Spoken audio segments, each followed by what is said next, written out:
Днес решихме да ви покажем и да докажем теорията на икономичното шофиране в градски условия. Във времето, в което все по-осезателно се говори за екология и икономия на средства и ресурси, ние си поставихме за цел да разберем как точно и с какво производителите на автомобили ни помагат. За целта ни трябваше един съвременен автомобил. Спряхме се на новото Peugeot 308, за което производителите ни убеждават, че разходът му на гориво при градски условия на шофиране е само 5,2 литра на 100 км. Или това прави по-малко от 13 стотинки на километър. Да проверим. За целта се придържаме към някои основни правила за икономично шофиране и съвсем предвидливо проверихме налягането на гумите. И тук първи бонус от нашия автомобил. Снабден е с енергоспестяващи гуми Michelin Energy Saver, а това също сваля разхода. Потегляме и от тук нататък всичко се базира на уменията и нагласата да водиш автомобила си плавно и спокойно, като това рефлектира върху начина, по който натискаш педала на газта. Първа предавка използвахме само докато потеглим. След това плавно на втора, без да форсираме двигателя.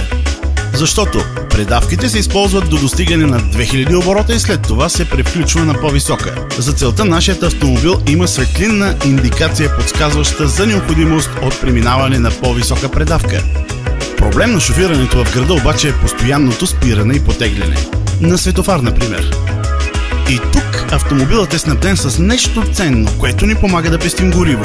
Така наречената автоматична система за гасене на двигателя при скорост под 20 км в час и автоматично рестартиране при натискане на педала на съединителя. Технологията работи чрез обратим алтернатор, който рестартира двигателя, система за възстановяване енергията при спиране и хибриден акумулатор.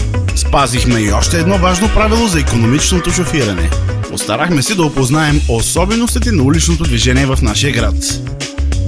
Не винаги най-краткият път е най-икономичен, особено ако по него има много светофари и често се налага да спирате.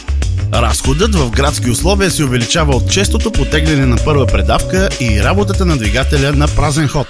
При движение по улица с повече от едно платно във вашата посока, избирайте това платно, по което няма да ви се налага да спирате заради колони, изчакващи на завой. И така, спазвайки елементарни правила и с ясната нагласа за икономично шофиране, 10-километровото ни тест трасе е вече зад гърба ни. Резултатът – повече от показателен. Разумното шофиране води до нисък разход на гориво. В нашия случай 5,2 литра на 100 км.